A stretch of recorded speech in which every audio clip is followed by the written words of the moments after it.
네, 여러분 안녕하세요. 현상에 대한 분석을 통해서 문제의 본질을 파악하고 나아가 진실에 가까이 가고자 노력하는 김로벨 TV입니다. 오늘은 10월 마지막 영상입니다. 제가 일주일에 2개씩은 올려야겠다 사실 마음 먹었는데 10월 달에 7개밖에 못 올렸네요.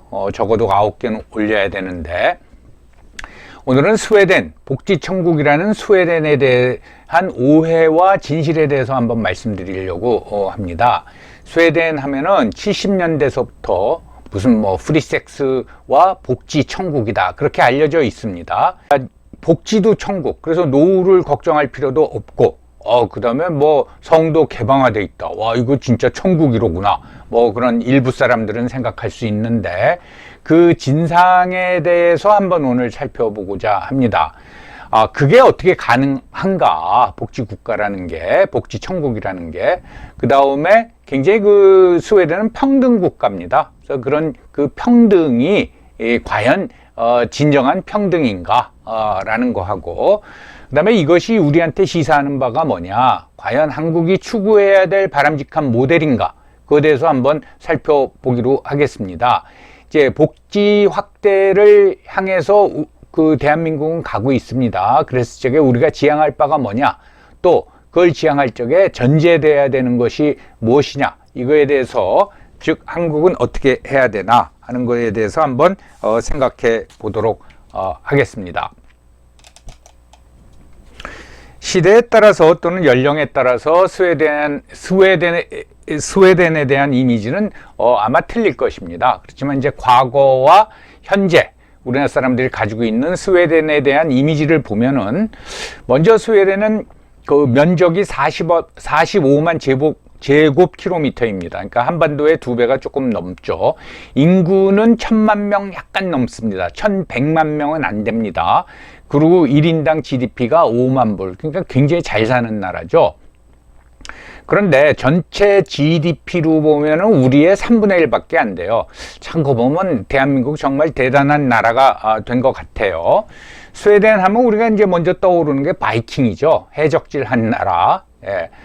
그리고 노벨상. 예. 1895년에 알프레드 노벨, 지금의 화약을 개발한 사람이 이 기금을 내 가지고서는 만든 상인데 세계 상 중에 세계 최고 상이라고 알려져 있죠. 상금이 1인당 115만 불 정도 된다고 합니다. 이 상금이 굉장히 중요합니다. 맨 처음에 노벨이 기부한 돈은 그 정도 안 됐는데 아마 그 노벨상 위원회에서 그 기금을 잘 운영한 모양이에요. 그래서 115만 불입니다. 참고적으로 우리가 노벨 평화상을 본떠 가지고 88 올림픽 끝나고 서울 평화상이란 걸 만들었죠. 이건 2년마다 수상자를 선정해 가지고 상금 20만 불을 줍니다.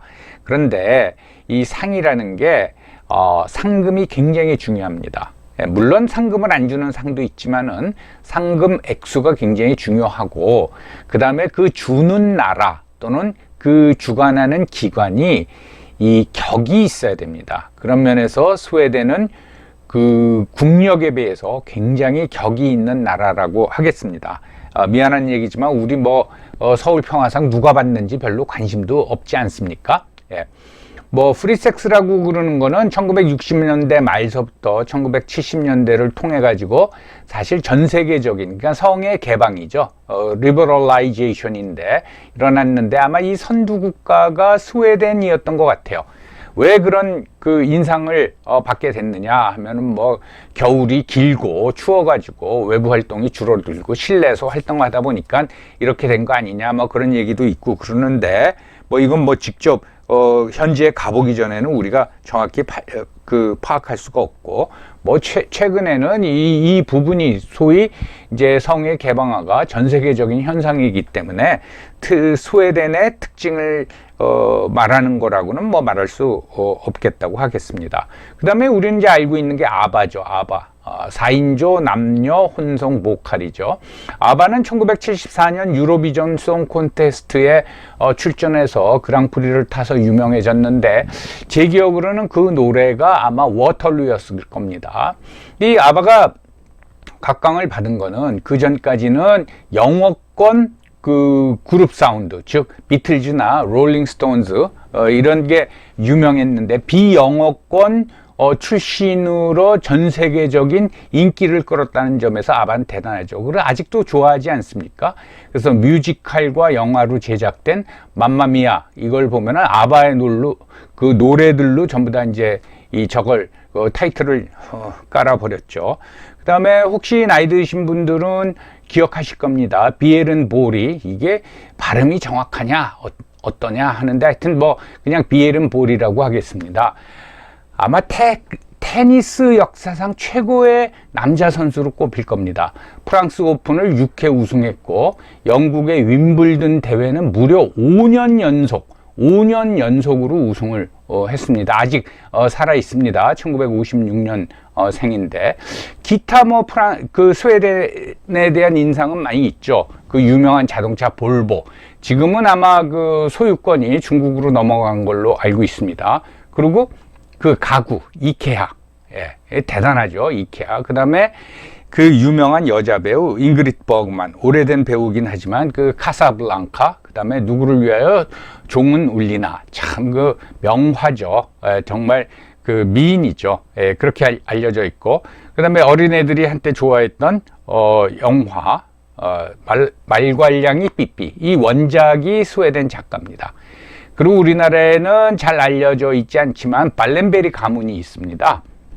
우리 언론에서는 흔히 발렌베리를 한국의 삼성에다가 비교하죠. 물론 매출액 기준으로 전체 GDP에서 차지하는 비중은 25%로 비슷한데 발렌베리 가문은 우리나라하고 틀리게 굉장히 스위스 국민들로부터 존경을 받고 있습니다. 우리는 뭐 그 30만 명 이상을 고용하고 있는 삼성이라고 하더라도 그 오너를 감옥에다 넣었다 뺐다 하지만 발렌베리는 굉장히 존경을 받고 있습니다. 혹시 기회가 되면 이 발렌베리 가문에 대해서도 한번 소개해 보도록 하겠습니다. 이 모든 걸 합쳐서 그래도 우리나라 사람들한테 가장 강한 이미지를 주고 있는 거는 복지 천국, 적어도 복지 선진국이다 가 되겠습니다. 스웨덴이 어떻게 복지 국가가 됐느냐 또는 복지 선진국이 됐느냐 하면 이제 흔히 말할 적에 1938년도 스톡홀름에 있는 샬트 셰바덴 호텔에서 노사정 합의를 이뤄서 서로 그 노와 사가 싸우지 않고 잘 협력을 해서 이렇게 됐다라고 하는데, 그 이후로 정착된 건 뭔가 하면 경제 권력은 기업한테 맡기고 정치 권력은 노조한테 맡긴다 라는 걸로 정리해 볼 수가 있습니다. 이게 무슨 말인가 하면은 경제 권력을 기업에 맡긴다라는 건 기업 활동의 자유를 최대한 보장해 준다라는 겁니다. 그러니까 생산은 기업에 맡기고 대신 그거의 이익을 어떻게 나누느냐, 그 분배, 그거는 노조의 입장을 많이 반영한다, 이렇게 이제 생각하시면 되겠습니다. 물론 이제 3인주의를 채택하고 있는 나라고 3인당이 계속 집권해 왔기 때문에 이게 가능하다고 할 수 있겠습니다. 그럼 스웨덴 복지 현황에 대해서 우리가 알아보면은 뭐 무슨 노인연금이 어떻고 뭐 의료보험이 어떻고 그런 걸 떠나서 먼저 소득, 1년에 각 개인이 버는 소득 기준으로 보면 격차가 굉장히 적습니다. 예. 전 국민의 한 90%가 거의 차이가 없다고 보시면 됩니다. 그런데 자산, 그러니까 가지고 있는 재산 기준으로 보면 격차가 굉장히 큽니다. 그걸 보여주는 게 전체 자산을 상위 10%가 4분의 3을 차지합니다. 그리고 나머지 4분의 1을 하위 90%가 나눠 갖고 있습니다. 그걸 보면은 상위 10%가 가지고 있는 자산 평균이 하위 90%가 가지고 있는 자산 평균의 20배 정도 됩니다. 그러니까 이거는 격차가 굉장히 크다고 하겠습니다. 그래서 다시 소득으로 돌아갔을 적에 소득 분배의 그 균등성을 나타내는 지니 개수로 따지면은 0.288입니다. 전 세계 약 180개의 조사 대상국 중에서 140위로 낮습니다. 그러니까 이게 소득 분배가 잘 되고 있다는 거죠. 한국이 0.3이요. 미국이 우리보다 높아서 0.39, OECD가 0.316입니다. 그래서 요 0.009 차이를 놓고 한국의 그 소득 불평등이 심하다 그러는데 뭐 0.325나 OECD 평균 0.316이나 뭐 그렇게 큰 차이는 없다고 보시면 됩니다. 그렇지만은 소득 진위 개수로 봤을 적에 스웨덴은 0.288로 굉장히 분배가 골고루 잘 되고 있다고 생각하면 되겠습니다. 그러니까 재산 또는 자산 진위 개수를 보면 0.868이에요. 이 숫자가 어떻게 나오는 건지는 제가 잘 모르겠지만 세계 3위라고 합니다. 세계에서 부의 분배, 소득 말고 부의 분배가 가장 잘못된 나라, 즉 세계 1위를 차지하는 나라가 러시아라고 합니다. 근데 그 정도로 부의 그 편중이 일어난 나라가 스웨덴이라고 합니다. 한국은 0.606입니다. 그러니까 스웨덴은 0.867, 한국은 0.606. 그래서 자산의 분배에 있어서는 우리보다 훨씬 부의 편중이 스웨덴에 일어나고 있다. 이렇게 우리가 알면 되겠습니다. 좀 더 자세히 살펴보면 2019년 기준으로 봤을 적에 소득이 아니라 재산의 중위값이 4만 불입니다. 그러니까 중위값이라는 건 이제 미디안 밸류라고 해가지고 1등서부터 100등까지 있다. 그러면은 50등이나 51등의 값을 얘기하는 거죠. 그게 4만 불이고 한국의 중위값은 7만 불입니다. 그러니까 이 얘기가 바로 부가 많은 사람들한테 스웨덴이 더 편중돼 있다라는 거를 말해주는 거라고 하겠습니다. 뭐 우리나라가 스웨덴보다 그 중위값이 높다고 해서 우리가 그 부의 분배가 잘 돼 있다라는 얘기가 아니라 상대적으로 스웨덴의 우리보다 부의 편중 현상이 심하다 그 얘기입니다. 그런데 자산의 평균을 보면 스웨덴이 26만 불, 한국이 17만 불입니다. 그럼 우리보다 한 9만 불 정도 많죠. 그렇지만 우리나라 국민소득이 약 3만 불이 되고 스웨덴의 1인당 국민소득이 약 5만 불인 거를 생각해 보면은 뭐 그렇게 그 평균에서 우리가 크게 차이 나는 건 아니라고 보겠습니다. 보면 이제 소득 보면은 하위 소득의 최저 세율이 30% 정도 됩니다. 그러니까 내가 연 3천만 원을 받는다. 그러면은 900만 원 정도가 적어도 900만 원 정도를 세금으로 내고 2,100만 원 가지고 이제 쓰는 거죠. 근데 이 스웨덴 이제 하위 소득이다 그러면은 대개 이제 고등학교 졸업자들 취업했을 적에 예를 들면 뭐 식당에 취업한다든가 커피숍에 취업한다든가 그러면은 이제 아무래도 임금 수준이 낮겠죠. 그게 30%. 대학 졸업자들의 소득, 그러니까 중간 소득 이상 보면은 세율이 50%에서 55%입니다. 그러니까 내가 연봉이 4천만 원이다 그러면은 적어도 2천만 원이나 2,100만 원을 세금으로 내고 나머지를 가지고 내가 써야 되는 거죠. 그러니까 굉장히 세율이 높습니다. 그래서 전체적으로 보면은 거기 경제활동 인구의 4분의 3이 50% 이상의 세금을 납부한다라는 겁니다. 조금 이따 이제 우리가 살펴보겠지만 우리가 이제 세금만 따질 적에는 우리가 그 조세 부담률이 20%입니다. 근데 스웨덴은 50% 이상이라는 거죠.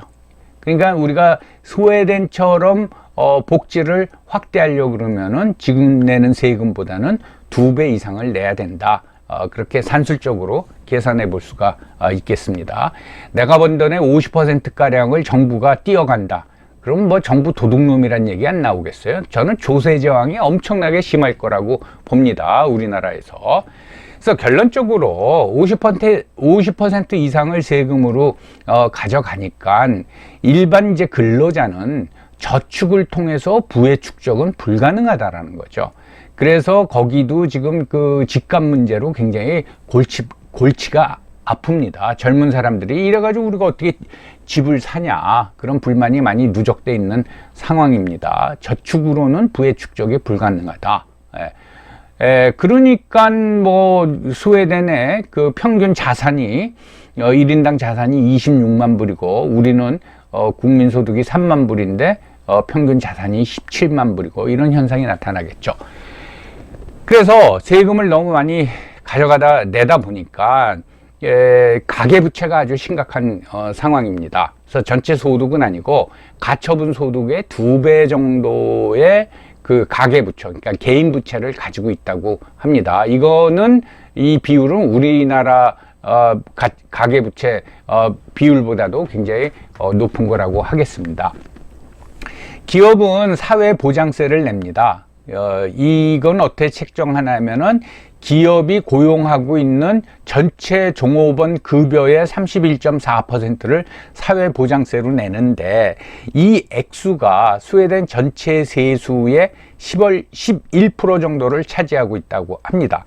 그래서 이걸 통해 가지고 노령연금, 뭐 미망인연금, 의료보험, 산재보험, 실업수당 등을 내는데 우리는 의료보험비를 따로 내지 않습니까? 세금은 아니더라도. 그리고 이제 국민 연금을 또 따로 띄지 않습니까? 그래서 개인은 의료보험료비나 또는 국민연금 비를 따로 스웨덴은 내지 않는다고 합니다. 그거를 기업이 대신 사회보장세로 부담하고 있다고 합니다. 잘 알려지다시피 3인주의 국가인데 2000년도에 상속세를 폐지했습니다. 증여세도 폐지했어요. 그리고 부유세, 재산세도 거의 폐지한 거나 다름없는 아주 상징적인 액수만 냅니다. 여기서 이제 오해하면 안 되는 게 부유세, 재산세는 대개 부동산에 매기는 거죠. 특히 그 부동산의 대부분은 주택 아닙니까? 근데 주택 소유자가 고령자다 보니까 다 은퇴한 사람들이죠. 그래서 집 하나 가지고 있는데, 그리고 그 무슨 그 노인 수당 가지고 살고 있는데 거기다가 부유세나 재산세를 때려버리면은 결국은 주택을 뺏겠다는 얘기밖에 안 되잖아요. 그래서 그건 거의 폐지한 수준입니다. 그리고 상속세, 증여세에 대해서는 좀 오해가 있는데, 이 상속세, 증여세가 뭐 개인 아버지가 세금 조금 가지고 있던 거 아들한테 물려주는 거는 그 뭐 큰 문제가 안 되고 결국은 기업입니다. 기업. 우리도 보면은 삼성 이건희 회장이 사망하고 그 자녀들 상속세를 총 합치면 뭐 12조 원이다 그러지 않습니까? 스웨덴은 상속세, 증여세를 폐지하는 대신에 그 액수가 결국은 그 기업에 재투자되는 형식으로 환원이 됩니다. 그래서 결국은 개인이 쓸 수 있는 상속과 증여는 별로 안 된다. 그렇게 이해하시면 되겠습니다. 스웨덴 하면은 또 다른 이미지가 폭력을 싫어하고 평화를 사랑하는 나라와 국민들로 알려져 있는데, 최근에 남녀 징병제를 실시하고 있습니다. 이 징병제는 2018년에 부활했는데, 푸틴의 러시아가 뭐 우크라이나도 침공하고 크림 공화국도 뭐 합병하고 이러니까 안보 위기 의식을 느끼고 2018년에 징병제를 부활시켰는데, 이게 남녀 징병제입니다. 그러니까 우리한테 주는 인상은 여성도 징병한다, 이렇게 생각하시면 되는데, 여성까지 징병하는 나라는 최근까지 4나라로 알려져 있습니다. 스웨덴, 네덜란드, 노르웨이, 그리고 우리가 잘 알고 있는 이스라엘. 물론 그 입대 연령이 되면은 모든 남성과 여성이 입대하는 건 아닙니다. 인구가 1000만인데 스웨덴 군사 병력은 3만 명입니다. 그래서 보통 1년에 한 4천 명에서 5천 명 정도 징집을 하는데 이거는 여성도 포함된다라는 거죠. 그러니까 이게 추첨을 하겠죠. 드래프트 시스템이라고 해가지고 추첨을 해가지고 징병을 하는데 남녀 차이가 없다라는 거죠. 이 징병제를 부활하기 전에 여론조사를 실시했습니다. 그래서 국민의 72%가 여기에 찬성을 했고 반대가 16%, 그 다음에 한 12% 정도가 아유 잘 모르겠다 이렇게 답변을 했겠죠. 요거하고 관련해서 우리나라도 이거 아주 심각한 문제입니다. 무슨 얘기인가 하면 우리나라에서 매해 현역으로 입대하는 숫자가 23만 명에서 24만 명입니다. 이거를 지금 현재 우리는 남자로 다 채우고 있는데 최근에 우리나라 신생아가 한 28만 명 내지 27만 명 출생하잖아요. 그러면 이제 시간이 좀 지나면은 그거 가지고는 부족한 거죠. 그러니까 남성이 28만 명이나 27만 명이 출생한다 그러면 뭐 50대 50으로 치면 남자아이가 14만 명 정도 출생하는 거 아닙니까? 그러면 14만 명 채우고도 한 9만 명 정도가 더 필요하죠. 그건 여성으로 채워야 되죠. 그러니까 이 문제에 대해서 저는 이제 한 10년 이내로 이런 현상이 올 거라고 보는데 이 문제에 대해서 저는 공론화를 해야 된다고 봅니다. 그래야지 미리 준비할 거 아닙니까? 여성으로 반이 군대가 채워진다 그러면 막사도 고쳐야 되고 보급품도 틀려야 되고 뭐 그래야 될 텐데 이런 거에 대해서는 거의 뭐 그냥 우린 공론화를 안 하죠. 쉬쉬하고 그러죠. 누구도 그 총대를 매려고 그러지 않은데 아마 그게 공론화가 되면 제가 생각하기에는 그 반대 여론, 그 여성을 징집하는 거에 대해서는 반대 여론이 굉장히 클 거고 아마 별 희한한 현상이 다 나타날 겁니다. 예, 아무튼 이것도 스웨덴은 안보에 있어서는 뭐 여성 전부를 징집하는 건 아니지만은 남성 여성 균일하게 징집을 한다라는 것을 우리가 알 수가 있습니다. 그러면 그 부패 인식 지수라고 있죠. 국제 투명성 기구라는 데서 매해 그 발표를 하는데 한국은 뭐 그렇게 좋은 뭐랄까 성적을 거두고 있지는 않습니다. 그런데 2016년서부터 2019년까지 연속 그 4년 상승을 했죠. 보통 50위권에 있다가 2019년에 39위를 했습니다. 그래가지고 국민권익위원회가 이제 호들갑을 떨면서 이렇게 우리나라 부패가 많이 없어졌다 하는데 이거는 실질적인 부패를 측정하는 게 아니라 그건 불가능한 거고요. 인식, 그러니까 설문조사를 통해서 그렇게 이제 물어보는 겁니다. 그래서 상승했다고 그러는데 뭐 얼마나 실질적으로 상승했는지 모르지만은 그렇게 부패가 많이 없어졌다고 그러는데 최근에 뭐 대장동 개발 하나 두고서는 1조 8천억 원 개발 이익을 챙겨가지고서는 끼리끼리 50억씩 나눠갖고 그게 부패가 많이 없어진 건지 너무 호들갑을 떠는 건 아닌가 그런 생각이 이제 듭니다. 아무튼 청렴 국가 하면은 대표적으로 네 나라가 있습니다. 부동의 1위를 항상 차지하는 뉴질랜드, 그 다음에 스웨덴, 덴마크, 싱가포르 이 네 나라가 항상 최상위권을 유지합니다.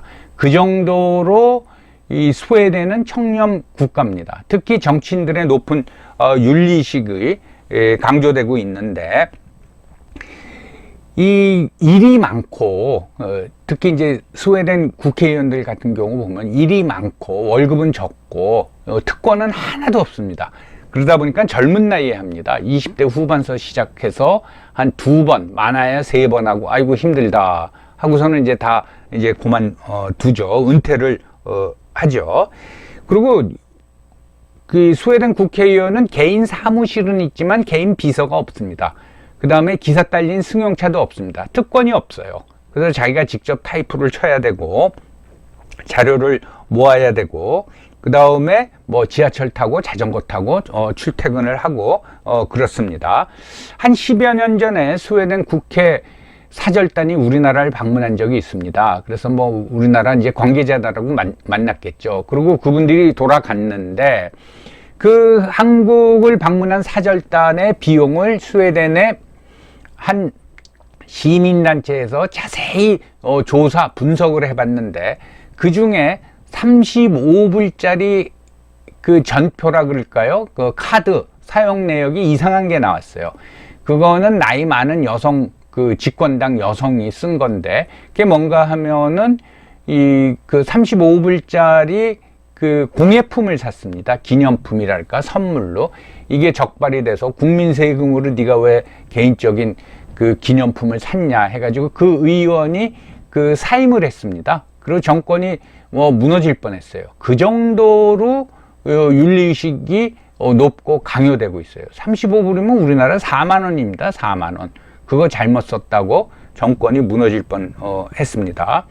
스웨덴의 장관은 물론 이제 기사 딸린 승용차가 있지만은 퇴근 시간, 즉 근무 시간이 끝나면 그걸 사용을 못 합니다. 뭐 기사가 퇴근해 버렸겠죠, 아예. 그래서 이거 실제 있었던 일인데 이것도 한 10여 년 전에 있었던 일인데 우리나라 어떤 이제 그 우리나라 정부 관계자가 스웨덴을 방문해서 스웨덴 장관하고 만찬 저녁을 먹었다고 합니다. 이건 공식 행사였대요. 그리고 끝나고 이제 호텔에서 나오니까 우리나라 그 대표단을 위해서는 스웨덴 외무부 또 한국 대사관이 준비한 차량이 쫙 있는데 그 장관 일행은 막상 걸어서 가더라는 거예요. 그래서 어디 가냐고 물어봤더니 집에 가려고 지금 지하철역으로 간다. 그랬다는 거예요. 그 정도로 윤리의식이 높습니다. 스웨덴은 아시다시피 여러분들 죄인들도 윤리의식이 높아요. 그래서 스웨덴의 우리로 치면은 이제 교도소, 감옥을 보면은 그 무슨 농장이나 목장 같이 돼 있지 않습니까? 이제 울타리 같은 게 있고 높은 담이 아니라 그다음에 가운데 주택이 있으면은 낮에는 뭐 소 키우고 뭐고 저녁 때 가서 거기서 자기들끼리 밥해 먹고 그러는데 어느 날 하루 우리로 치면 간수죠. 간수가 저녁 때 퇴근할 적에는 그 주택을 문을 밖에서 잠가야 되는데 안 잠갔다는 거 아니에요. 근데 아침에 와 보니까 그 죄수들이 그대로 있었다 그러는 거 아닙니까? 예, 그 정도로 모든 그 윤리의식이 굉장히 높은 거죠. 자, 스웨덴이 이렇게 복지 국가를 추구할 수 있었던 게는 굴곡이 없었던 게 굉장히 중요하죠. 1차 세계대전, 2차 세계대전 때 스웨덴은 중립국으로 남았습니다. 그래서 전쟁의 참화를 경험하지 못했죠. 그리고 아닌 말로 영국, 프랑스, 뭐 독일 피 터지게 싸울 적에 스웨덴은 또 물자를 팔아먹었겠죠. 그래서 그런 거에 대한 비난도 있지만은 여러 가지 지정학적인 거, 그 다음에 스웨덴이 가지고 있던 이미지, 이런 걸로 인해서, 중립국으로, 남을 수 있었던, 겁니다. 복지에 대해서 이제 얘기하면은, 아까 말씀드렸듯이 우리나라의 조세 부담률은 2020년 기준으로 20%입니다.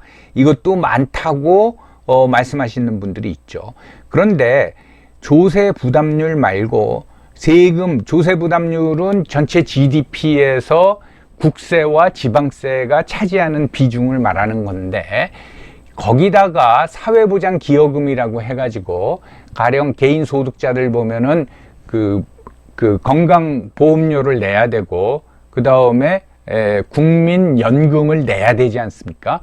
그런 걸 합친 게 그 세금에다가 사회보장 기여금을 합친 게 국민부담률입니다. 그러니까 조세 부담률은 20%지만 국민 부담률은 우리가 28%예요. 이것도 높죠. 세금도 많이 내는 것 같은데 야 그것까지 합치니 28%냐 하는데 우리보다 복지가 안 좋다고 하는 미국도 30%입니다. 국민 부담률이. 그리고 일본이 45%예요. 그러니까 일본이 노인 복지가 굉장히 잘 돼 있잖아요. 스웨덴은 50%입니다. 근데 우리는 국민 부담률을 28% 밖에 안 하면서 일부 학자나 뭐 시민 단체 활동가들을 보면 복지를 확대해라 하는 겁니다. 확대할 수 있습니다. 이 국민 부담률을 높이면 되는 거예요. 국민 부담률 28%가 아니라 우리도 뭐 한 3, 4년에 걸쳐서 40%로 늘리면 우리 복지 확대할 수가 있습니다. 근데 아마 우리 국민 부담률이 40% 가까이 되면은 엄청난 저항이 일어날 거예요. 그래서 낼 생각은 안 하면서 복지만 강화해라, 확대해라. 그러면 곤란하죠.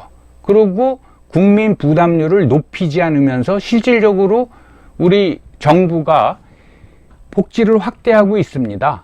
그건 뭡니까? 결국은 재정 적자를 불러일으키는 거죠. 언젠가는 국민들이 결국은 갚아야 될 겁니다. 그러니까 후세가 갚아야 될 거를 지금 사람들이 땡겨서 쓰는 거죠. 그것도 큰 문제가 있는 겁니다. 결국 뭐냐, 우리가 복지국가 또는 스웨덴을 닮아가려면은 권리에 대한 의무, 즉 세상에 공짜는 없답니다. 복지도 공짜가 아니다. 국민 부담이건 뭐 조세 부담이건 돈 더 낼 생각해라. 그러면 그건 가능합니다. 근데 이거에 대한 합의가 가능하겠습니까? 그게 문제죠. 그래서 우리는 뭐냐면 그러면은 부자들한테 뺏어서 해라. 그러면 이제 기업의 경쟁력이 약화되는 거죠. 기업을 감히 말하자면은 이익을 창출하는 기관인데 그거를 망가뜨리는 거죠. 거기에 경쟁력과 생산력을 저하시키는 거죠. 그러면 이제 공멸의 길로 가는 거죠. 그래서 난 부담할 각오가 돼 있다. 그러면은 가능합니다. 예를 들어서 내가 일주일에 40시간 주 5일을 출퇴근하면서 한 달에 200만 원 받느니 출퇴근 안 하고 내가 한 120만 원 받겠다라는 사람이 많아지면은 이 복지는 유지될 수 없는 거죠. 또 하나는 스웨덴의 체질화된 윤리의식과 평등의식에 대해서 우리가 한번 생각을 해봐야 됩니다. 이 윤리의식은 뭐 말씀을 드린 거고요. 죄수까지도 탈옥을 안 한다 말씀드린 거고요. 그 사람들의 평등의식이라는 거는 역사 문화적 유산이라고 할 수 있습니다. 그 바이킹들이 포악해 보이지만 굉장히 평등의식이 강했다고 합니다. 그래서 거기도 이제 부족이 있어가지고 자 이제 우리가 한번 배를 타고 해적질 하러 나가자 하면 부족장이 강제로 동원을 못했다고 합니다. 본인의 동의, 그 본인의 동의는 가족의 동의도 있어야 된다는 거죠. 본인의 동의가 있어야지 출정을 할 수 있었다는 겁니다. 그래서 출정을 해가지고 노략질을 하는 거죠. 또는 그 약탈물을 가지고 오면은 그 참전한 사람들이 공평하게 나눠 가졌다고 합니다. 여기서부터 평등의식이 생겼다라는 거예요. 그래서 이런 평등의식, 의무를 다하면서 나중에 어떤 전리품을 공평하게 나눠 갖는다라는 평등의식, 이게 체질화되어 있다라는 겁니다. 그래서 권리에 대한 의무, 윤리의식, 평등의식, 이게 체질화되어 있을 적에 난 세금을 부담할 각오가 돼 있다. 그 대신 나의 복지를 보장해달라. 라는 복지국가가 성립이 된다라는 거죠. 그래서 우리가 어떤 복지를 강화한다, 확대한다. 당연히 저는 해야 된다고 생각합니다. 근데 이런 부분을 잘 생각해 가지고 지금 일본이 45%인데 국민 부담률이 우리는 28%입니다. 그래서 이게 적어도 일본 수준으로는 우리가 부담할 각오가 돼 있다. 라기 전에는 이런 주장은 그냥 빚내 가지고 나눠 먹자라는 주장밖에 안 된다라는 거죠. 그래서 우리가 한번 이 복지국가의 방향성에 대해서 스웨덴 예를 통해서 한번 생각해 봤습니다. 여러분 오늘도 경청해 주셔서 감사합니다.